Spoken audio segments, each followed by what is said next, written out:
7, nós vamos ler do versículo 1 ao versículo 5. Não julgueis para que não sejais julgados, pois com o critério com que julgardes, sereis julgados, e com a medida com que tiverdes medido, vos medirão também. Porque vês tu o argueiro no olho de teu irmão, porém não reparas na trave que está no teu? Ou como dirás a teu irmão, deixa-me tirar o argueiro do teu olho, quando tens a trave, travessão no teu? Hipócrita, tira primeiro a trave do teu olho, e então verás claramente para tirar o argueiro do olho do teu irmão. Vamos orar.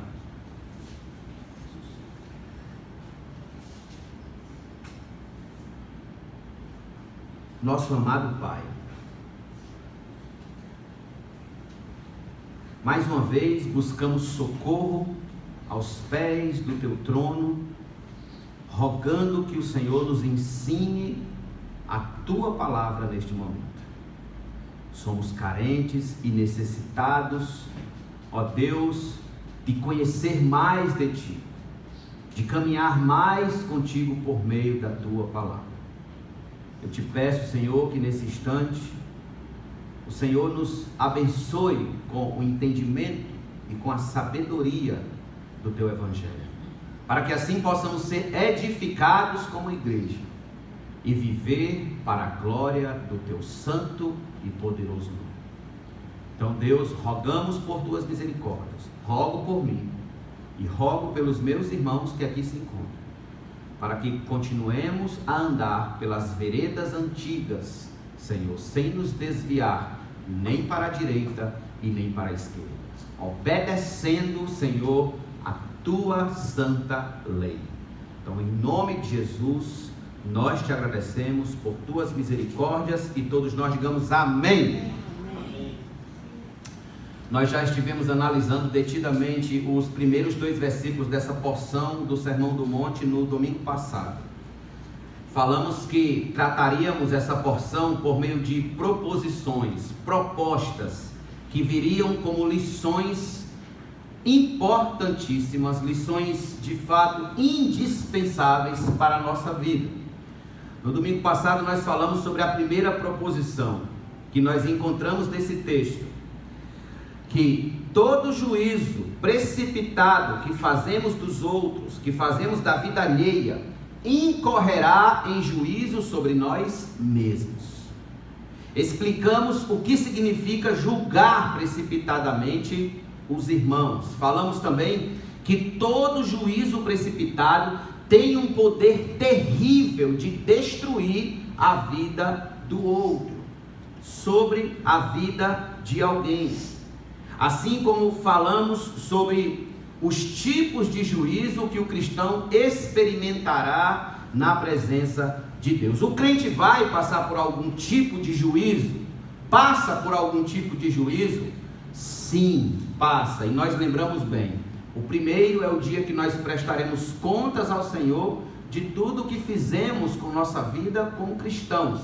Lá em Apocalipse, como lemos, capítulo 13, as nossas obras nos acompanharão, elas nos acompanham até a eternidade. E falamos também sobre o juízo de Deus como disciplina. Deus disciplina os seus filhos. Se você não é disciplinado por Deus, é porque você não é filho, você é bastardo. Mas quando disciplinados, quando julgados, somos julgados, disciplinados, para não sermos condenados com o mundo. Muito bem. Seguindo a argumentação do texto que nós lemos agora, nós chegamos nas demais e inevitáveis proposições. Em segundo lugar, antes de criticar alguém, repare em seus próprios defeitos. Antes de criticar alguém, repare em seus próprios defeitos. Veja o que Jesus vai dizer no versículo 3 e 4. Por que vês tu o argueiro no olho de teu irmão, porém não reparas na trave que está no teu próprio? Ou como dirás a teu irmão: deixa-me tirar o argueiro do teu olho, quando tens a trave no teu? Preste bem atenção. Nosso Senhor aqui evoca a imagem de um irmão cutucando, tentando cutucar, remover o argueiro, o cisco que está no olho do outro irmão à sua frente, porém não conseguindo este perceber sequer o enorme travessão que impede a clareza, a limpidez de sua visão. É a velha tática de criticar os outros para esconder os seus próprios defeitos. Então, diante dessa proposição, nós temos algumas verdades que, a nosso respeito, que são nitidamente percebidas. Que verdades são essas, pastor? Em primeiro lugar, é que nosso julgamento da vida alheia se torna injusto em razão de termos uma visão curta da realidade, uma visão turva, uma visão incompleta.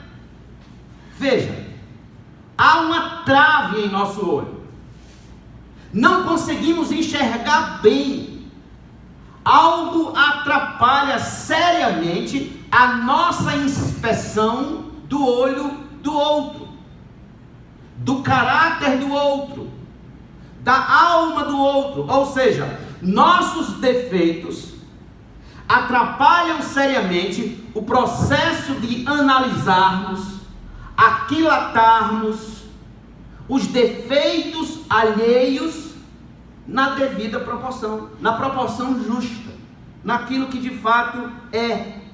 Logo, ocorre que passamos a ser faltosos, injustos, incompletos, sem a devida precisão do que se necessita ser corrigido ou não.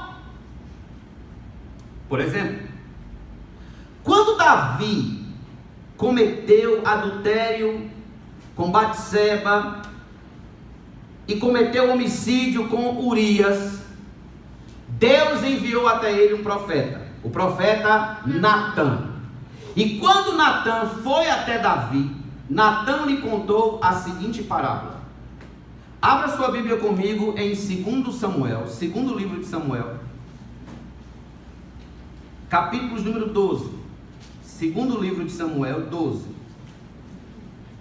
Então, veja aqui como o nosso julgamento da vida alheia, ele é injusto em razão de termos uma percepção curta da realidade. Observe, olha o travessão, olha a trave. 2 Samuel 12, diz assim: o Senhor enviou Natã a Davi. Chegando Natã a Davi, disse-lhe: havia numa cidade 2 homens, um rico e outro pobre. Tinha o rico ovelhas e gado em grande número, mas o pobre não tinha coisa nenhuma, senão uma cordeirinha que comprara e criara, e que em sua casa crescera junto com seus filhos, comia do seu bocado e do seu copo bebia, dormia nos seus braços e a tinha como filha.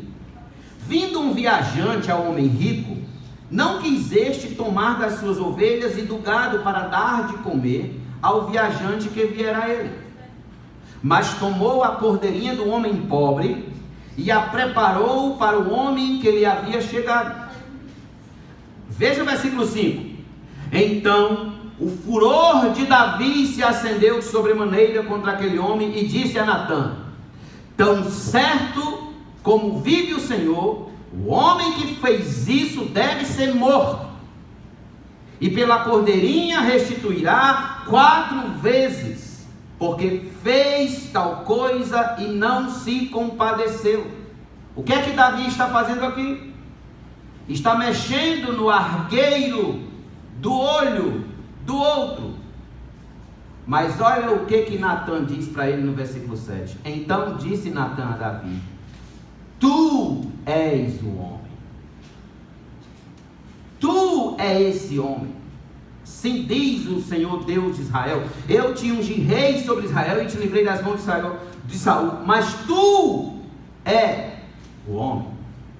Olha a trave que está no teu olho. Davi, no afã de cobrir o seu pecado com um ato de justiça, não conseguia ver aquele que era o seu defeito, o seu pecado. Lá estava a trave fincada em seu olho. Todavia, lá estava ele querendo tirar o argueiro do olho do outro. Infelizmente, nós somos assim. Somos mestres em criticar, porém somos péssimos alunos em ser criticados, em receber ou em perceber quão pecadores nós somos. Somos péssimos em sentar e fazer autocrítica, meia-culpa, nos julgar a nós mesmos. Jonathan Edwards, aquele conhecido pastor americano do século XVIII, ele escreveu 70 resoluções. Nessas 70 resoluções, tudo que ele buscava era um autoexame, ver onde era que estava errado, tentar achar aí o travessão do seu olho. Irmãos, caímos sempre no velho erro de nos acharmos superiores aos outros e assim julgamos a quem está na nossa frente. É como o pastor Neto contou ontem à noite aqui. Nós nunca nos comparamos com quem está em cima, sempre queremos nos comparar com quem está embaixo. E com quem está embaixo, claro que a gente está numa posição superior. Mas compare-se com os santos de Deus da história. Compare com Jonathan Edwards, John Wesley, Spurgeon. Compare-se com Paulo, com Pedro, com Lucas. Compare-se com os santos homens de Deus. John Stott disse que nós temos uma tendência fatal de exagerar as faltas dos outros e diminuir a gravidade das nossas. Nós somos peritos nisso. Somos peritos. A gente pega o defeito de alguém e maximiza o defeito de alguém. Dá um grau aumentativo absurdo para o defeito de alguém. Quando se fala do nosso, a gente minimiza. Te aperta lá o travessãozinho, minimizar. E faz com que o nosso esteja diminuto, com que o nosso esteja... Então é comum você ouvir alguém falando: olha, eu sei que eu não sou perfeito, mas como fulano, o que ele diz, o que ele faz, eu não sou daquele jeito. Quem de nós nunca disse isso? Quem de nós nunca pensou assim? Nem percebe tal pessoa, nem percebemos nós, que só em falar assim, nós já nos mostramos inaptos em julgar quem quer que seja. Por quê? Porque o orgulho é a trave que está atravancando o nosso olhar. É a trave que está impedindo de que possamos ver claramente o defeito do outro. Responda para você mesmo: qual é a trave que está em seu olho? Qual é o travessão que está em seu olho? Só você sabe. Para alguns de nós, o que torna a nossa visão turva, a nossa visão curta, a trave é o orgulho. Para alguns de nós, o travessão é a mentira. Para alguns de nós, a trave é o descompromisso integral com o reino de Deus. A trave é o temperamento irregular. A trave é a falta de amor com o próximo. O travessão é o vício da imoralidade. É a trave da fofoca nos lábios.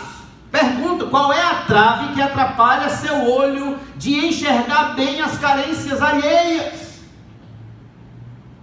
Qual é o travessão que prejudica a sua visão e lhe leva a julgamentos precipitados? Você sabe. Um teólogo chamado A.B. Bruce, ele disse, é o vício farisaico de exaltarmos, olha o que ele disse, de exaltarmos amesquinhando os outros, um modo muito baixo de obter superioridade moral. Isso é um vício farisaico. Muitos de nós somos culpados desse vício farisaico. De quê? De nos exaltarmos amesquinhando os outros, diminuindo os outros, jogando os outros no tapete. Inúmeras vezes nos pegamos desse vício, diminuindo os outros, olhando e apontando os defeitos com um telescópio gigante, quando para os nossos somos absolutamente cegos. Um homem foi ao seu barbeiro de costume cortar o cabelo. Enquanto ele cortava o cabelo, o homem disse ao barbeiro que estava prestes a passar férias em Roma. Roma? Diz o barbeiro. Por que você quer ir para lá? É uma cidade suja, lotada e cheia de mafiosos. Você está louco de ir a Roma? Em que companhia você vai? Nós vamos usar a TAM, disse o cliente. TAM? Grita o barbeiro. Mas é uma companhia aérea terrível. Seus aviões são antigos, suas comissárias de bordo são feias e os voos estão sempre atrasados. Quando você chegar em Roma, onde você vai ficar? O homem diz, nós vamos nos hospedar no Intercontinental, bem no centro de Roma. Naquele moquifo? Diz o barbeiro. Esse é o pior hotel da cidade. Os quartos são pequenos, o serviço é grosseiro e eles são muito caros. Então, quando você chegar em Roma, me diga, o que você vai fazer em Roma? O cliente olha para o barbeiro e diz, bem, nós vamos até ao Vaticano e eu espero conseguir ver o Papa. Essa é boa, essa é boa. Você e 1 milhão de outras pessoas vão estar tentando vê-lo. Você vai parecer do tamanho de uma formiga na multidão. Essa é muito boa. Você ver o Papa é boa demais. Isso aí é uma piada, você dizer que você vai conseguir ver o Papa. Mas eu lhe desejo boa sorte. Você vai precisar dela. Foi o que disse o barbeiro ao seu cliente. 1 mês depois, o homem volta para cortar o cabelo novamente. O barbeiro, então curioso, perguntou, bem, me fale como foi sua viagem para Roma. A TAM lhe deu um voo ruim? Não. O cliente respondeu, muito pelo contrário, o avião era novinho e saiu na hora exata.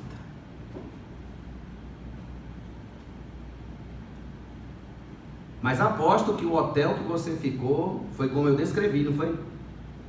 Não, muito pelo contrário. Eles acabaram de gastar 25 milhões de dólares em uma reforma e lá é o melhor hotel de Roma agora. O barbeiro olhou curioso e disse, bem, pelo menos eu sei que você não conseguiu ver o Papa. Isso aí eu tenho certeza que você não conseguiu. O homem respondeu, na verdade, nós estávamos com bastante sorte. Um guarda do Vaticano me cutucou no ombro e disse que o Papa queria conhecer alguns visitantes pessoalmente e me levou até a sua sala onde fiquei esperando. Depois de 5 minutos, o Papa atravessou a porta e apertou a minha mão. Eu me ajoelhei e ele falou algumas palavras para mim. Impressionado, o barbeiro começou a implorar, pois diga-me por favor, o que o Papa disse? Bem, ele apenas pôs a mão na minha cabeça, disse o cliente, e perguntou, meu filho, Onde você conseguiu esse corte de cabelo tão feio, meu filho?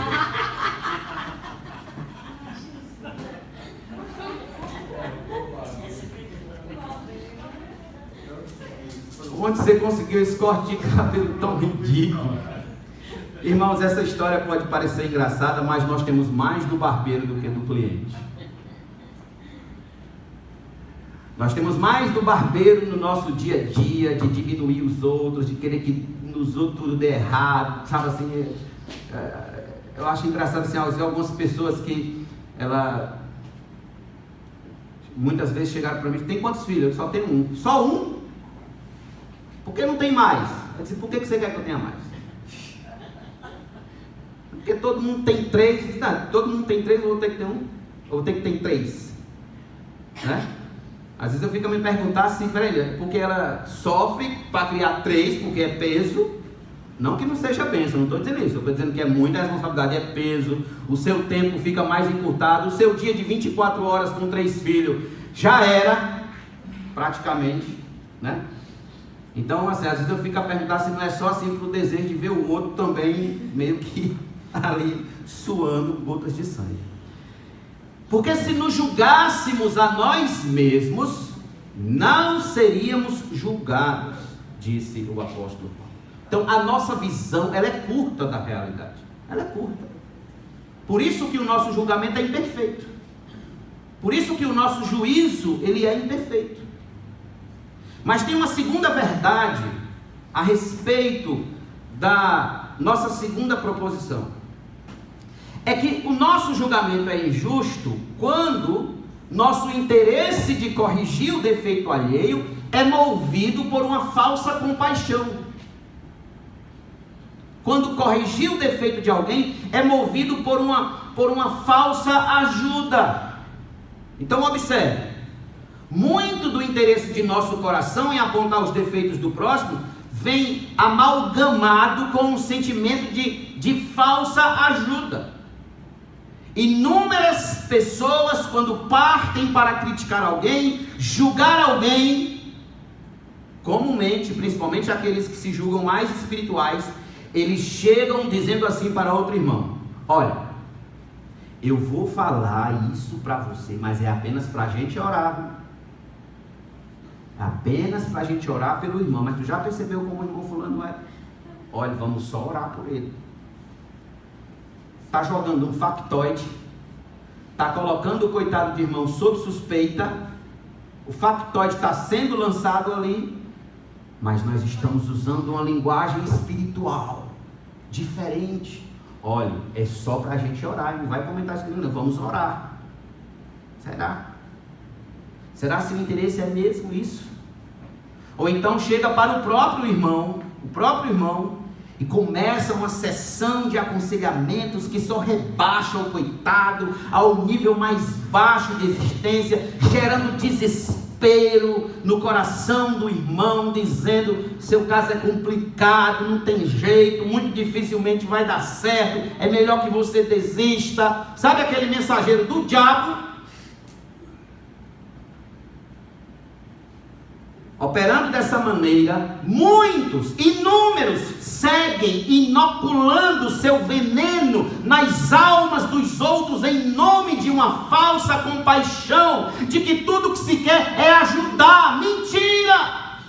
Não quer destruir, quer acabar, mas conhece, tal pessoa conhece o jargão religioso, conhece as palavras que ela vai usar para dar uma roupagem evangélica, uma roupagem cristã, espiritual, quando no coração dela tudo que ela quer é destruir a vida alheia. Como disse Santo Agostinho: boca de anjo e coração de demônio. Abra sua Bíblia comigo em João 12, por favor. João capítulo 12.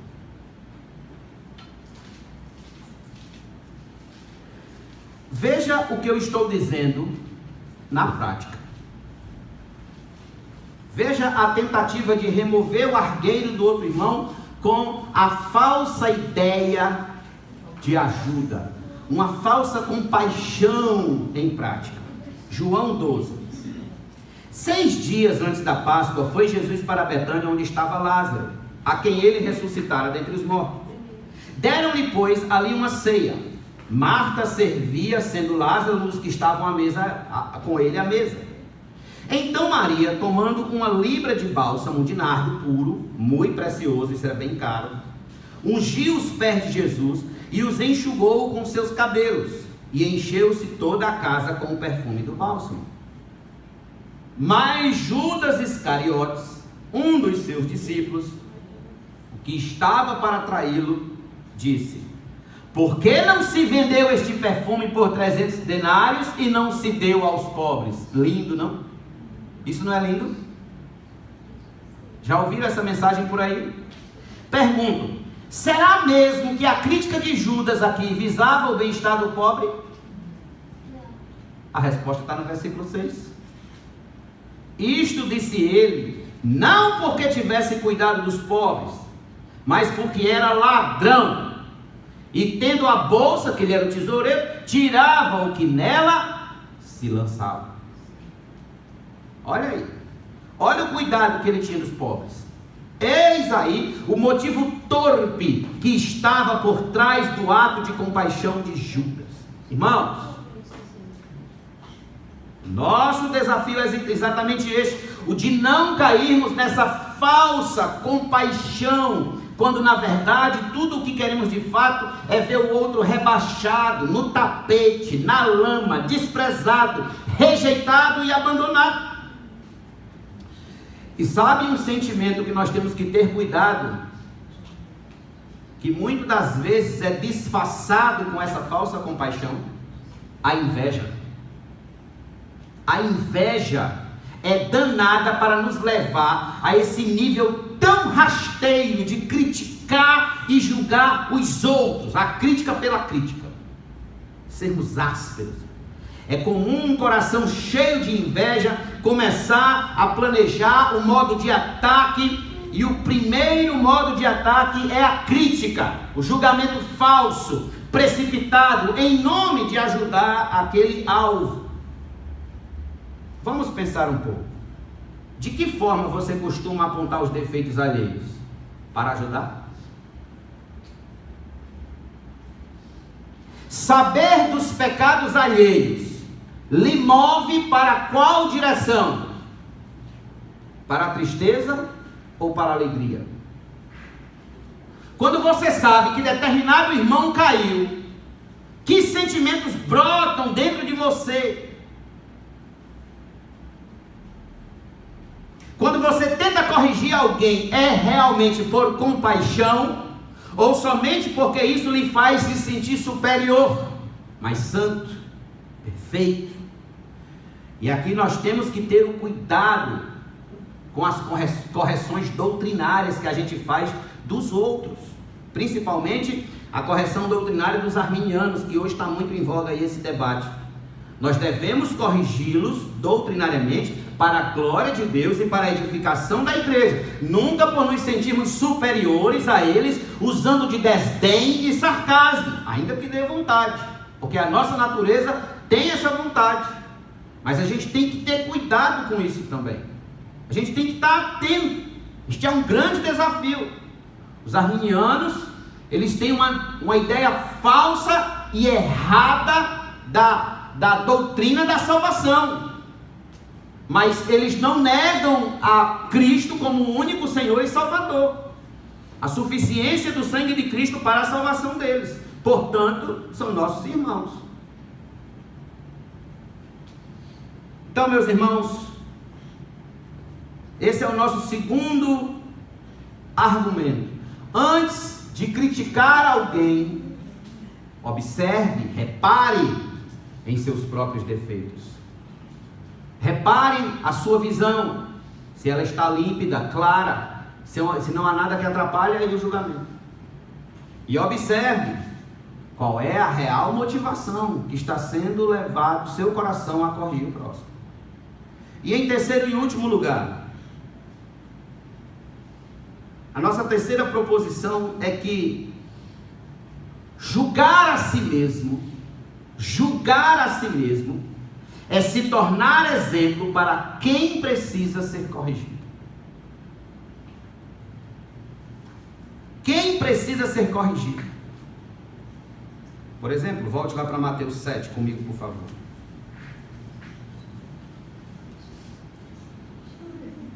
Versículos número 5. Mateus 7, versículos número 5.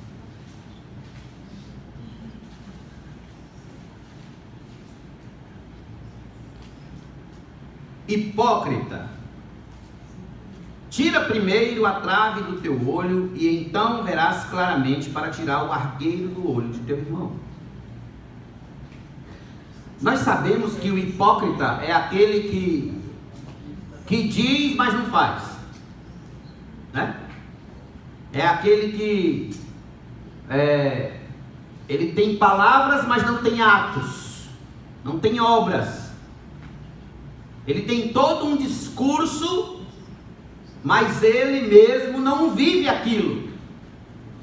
Então Jesus podia chamar qualquer um de nós de hipócrita, porque muitas das vezes está lá, nós caindo no pecado dos fariseus, de criticar, de julgar aquilo que nós mesmos praticamos. Por isso que Jesus chega e diz: hipócrita. Aí então nosso Senhor começa a dar o remédio para o problema. Qual é a solução? De que forma? Quando nós iniciamos essa mensagem no domingo passado, nós falamos que o cristão não está proibido, absolutamente impedido de fazer juízos. Não. Mas quando é que o cristão pode fazer juízo? O cristão pode fazer juízo a partir desse ponto. Ele primeiro tem que julgar a si mesmo, para depois julgar o outro. E aí Jesus diz no versículo 5: tira primeiro a trave do teu olho, e então verás claramente para tirar o argueiro do olho do teu irmão. Tem que tirar primeiro do nosso, do meu, do seu, do nosso, do vosso. Jesus trata de forma dura, firme, contundente aqueles que buscam viver de críticas para com os outros, mas não conseguem enxergar claramente o que realmente precisa ser corrigido no outro ou em si. Tal pessoa recebe o título de hipócrita, falsário, um mero ator, uma encenação moral. Ele deve primeiro corrigir-se para logo em seguida corrigir a falha do próximo. É como aquele filho que disse ao pai, aquele pai despótico, aquele pai irresponsável, aquele pai mentiroso, falso e canalha, que foi dar uma lição de moral ao filho, e o filho olhou para ele e disse: pai, suas atitudes falam tão alto que eu não consigo ouvir a sua voz. Então primeiro nos corrigirmos. Então é importante mais uma vez frisar e reforçar o ponto de que Cristo não está nos proibindo de exercer qualquer juízo para com a atitude do próximo, mas sim a de exercer um juízo calcado numa autocrítica. Amados, se nós fizermos uma autocrítica pura e honesta, muitas das críticas, muitos dos julgamentos que faríamos dos outros nem chegaria aos nossos lábios, nem externaríamos, nem expressaríamos, mas antes nos recolheríamos envergonhados e corados de vergonha, porque nós somos do mesmo jeito. Aqui é o ponto que repousa o nosso problema, é que conhecemos pouco da prática de estar nos corrigindo a nós mesmos diariamente. Quantas vezes no dia você para se autocriticar? Para se autocorrigir? Para fazer um autoexame? Jonathan Edwards, quando acordava, fazia um autoexame. Quando ia dormir, fazia outro autoexame. E ele foi o santo de Deus que foi na história da igreja. E nós? Um casal recém-casados mudou-se para um bairro muito tranquilo. E na primeira manhã que eles passavam na casa, enquanto tomavam café, a mulher reparou uma vizinha que pendurava os lençóis no varal, e ela comentou com o marido: que lençóis sujos ela está pendurando ali no varal. Ela está precisando de um sabão novo. Se eu tivesse intimidade, perguntaria se ela quer que eu a ensine a lavar roupas. O marido observou calado. 3 dias depois, durante o café da manhã, a vizinha pendurava os lençóis no varal e novamente a mulher comentou com o marido: nossa vizinha parece que não entende, não tem lógica. Ela continua pendurando os lençóis sujos. Se eu tivesse intimidade, perguntaria se ela queria uma aula de lavar roupas. E assim, a cada 3 dias, a mulher repetia seu discurso enquanto a vizinha pendurava a sua roupa. Passado 1 mês, a mulher se surpreendeu ao ver os lençóis muito branquinhos, sendo todos estendidos. E empolgada ao ver aquilo, ela foi dizer ao marido: veja só, ela aprendeu a lavar roupas. Será que a outra vizinha a deu sabão? Porque eu não fiz, não foi eu que dei sabão a ela e nem ensinei ela a lavar roupa.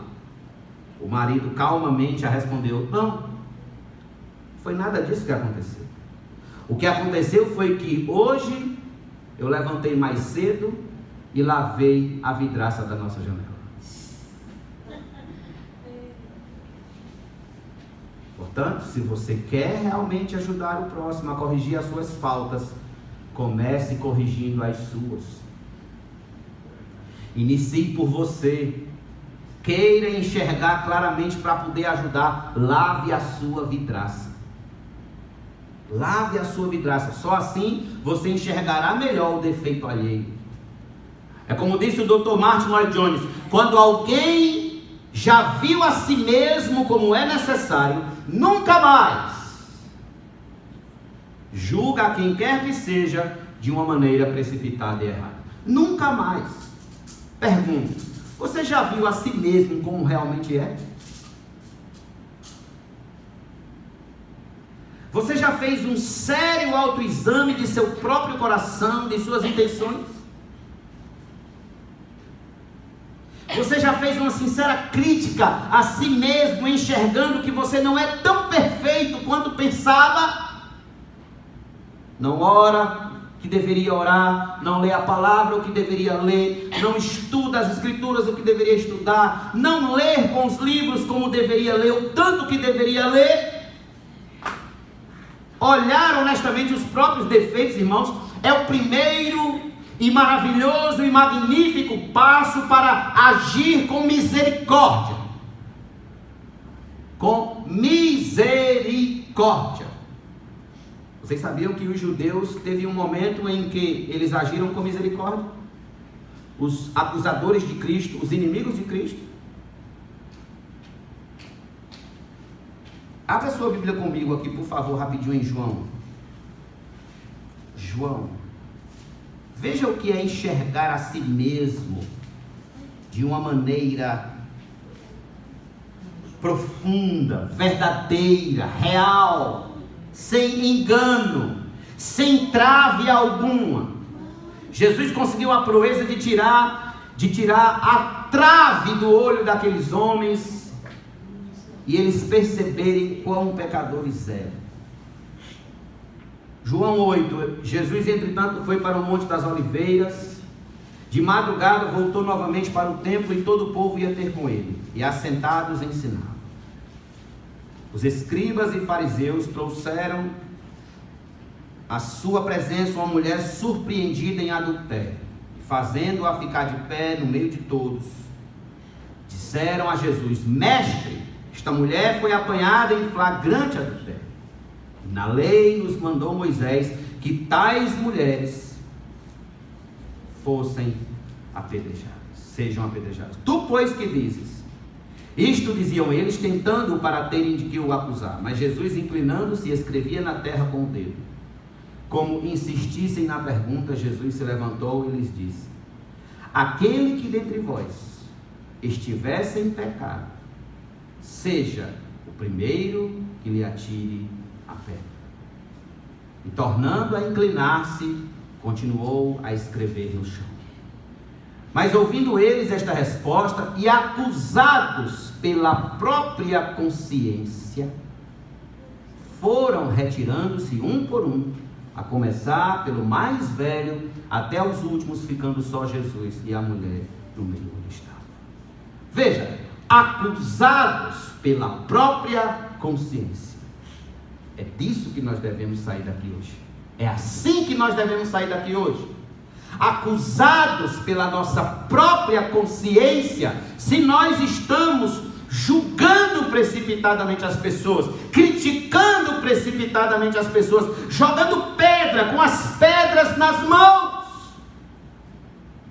Hoje é a noite de nós soltarmos essas pedras. Nosso julgamento não deve, irmão, jamais ser apartado da compaixão, da misericórdia, do amor. Quando esses homens se viram realmente como eles eram, eles não tiveram mais o que fazer. Sempre que for exortar alguém, faça com amor. Sempre que for conversar com alguém sobre determinado defeito daquela pessoa, faça com misericórdia, compaixão, sabendo que você também é pecador, passível de quedas e tropeços. Como disse São João Crisóstomo, corrijam, mas não como um inimigo, nem como um adversário que exige o cumprimento da pena, mas como um médico que fornece o remédio. É isso que nós devemos fazer com os nossos irmãos. É assim que deve ser feito. Devemos trazer o remédio, a cura, a solução, a saída, não a sentença final. A nossa postura uns com os outros deve ser essa: não deixar de corrigir, mas quando corrigir, lembrar que estamos corrigindo a um irmão, em que nós somos da mesma família. Da mesma família. Eu acho interessante esse ponto aqui, irmãos. Abra sua Bíblia comigo em 1ª carta de João. A 1ª carta de João, no capítulo de número 3. Lá em João 13, versos 34 e 35, Jesus falou que o mundo conheceria, saberia que éramos discípulos dele se nos amássemos uns aos outros.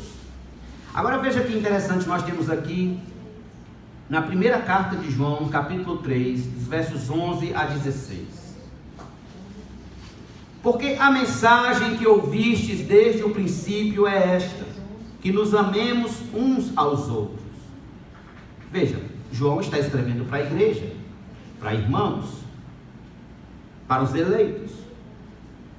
Não segundo Caim, que era do maligno e assassinou a seu irmão. E por que o assassinou? Porque as suas obras eram más e a de seu irmão justas. Irmãos, não vos maravilheis se o mundo vos odeia. Nós sabemos que já passamos da morte para a vida, porque amamos os irmãos, amamos. Aquele que não ama permanece na morte. Olha os termos: todo aquele que odeia seu irmão é assassino. Ora, vós sabeis que todo assassino não tem vida eterna permanente em si.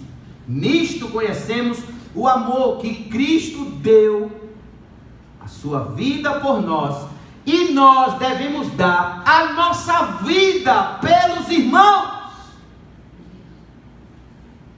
Devemos dar a nossa vida. Aqui está o princípio: não como Caim, que era invejoso, maligno em seu coração, não como Caim tentando assassinar espiritualmente o próximo, a moral do próximo, a honra do irmão, mas, como disse Paulo, seguindo a verdade em amor. Seguindo a verdade em amor. Há uma expressão popular que faz muito sentido, que diz: pimenta nos olhos dos outros é refresco. Quando eu era criança, lá perto de casa tinha um pé de pimenta.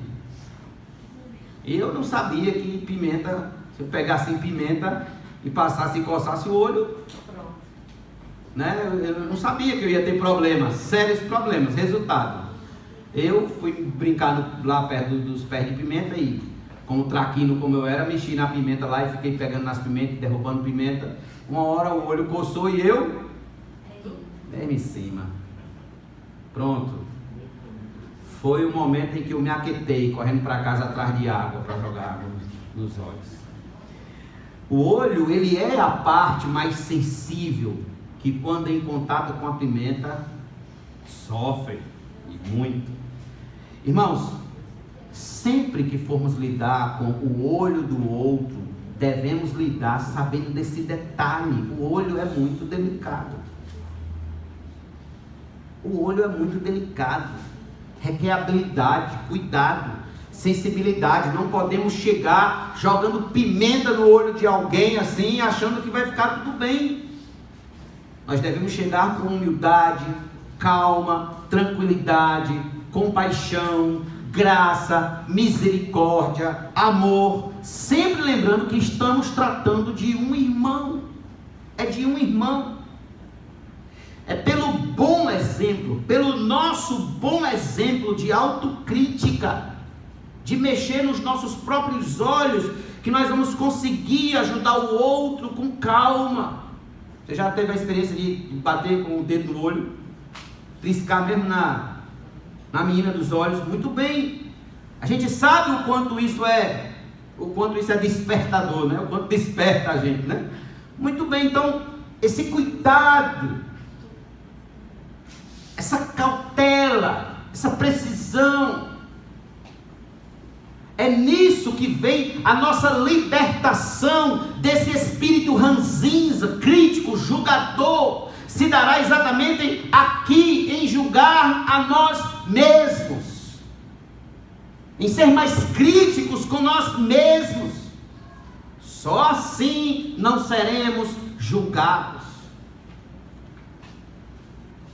Quando conhecedores então de nossos defeitos, nossas falhas, nossos pecados, seremos bem menos críticos uns dos outros e mais amorosos uns com os outros.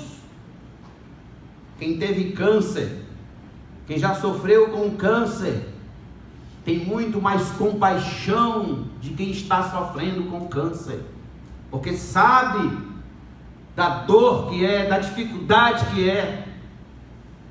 Quem já passou por problemas familiares profundos, sabe o que é a dor de alguém que está passando por problemas familiares profundos. Então, assim agindo, nós estaremos garantindo o que o Senhor prometeu aos seus servos. O que foi que o Senhor prometeu aos seus servos? O que foi? Ele prometeu isso aqui. Abra sua Bíblia lá em Mateus 5.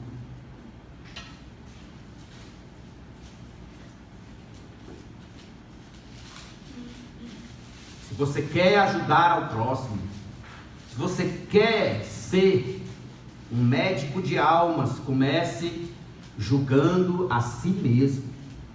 Médico, cura-te a ti mesmo. Mateus capítulo 5. E aqui está a promessa de nosso Senhor para aqueles que se julgam a si mesmos.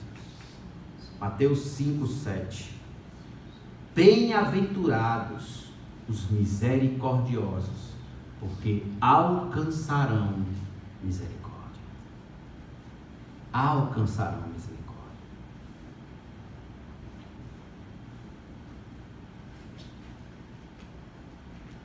Há um hino do cantor cristão 381 que diz: pois sendo resgatados por um só Salvador, devemos ser unidos por um mais forte amor, olhar com simpatia os erros de um irmão e todos ajudá-lo com branda compaixão. Vamos cantar esse hino? Vamos ficar de pé?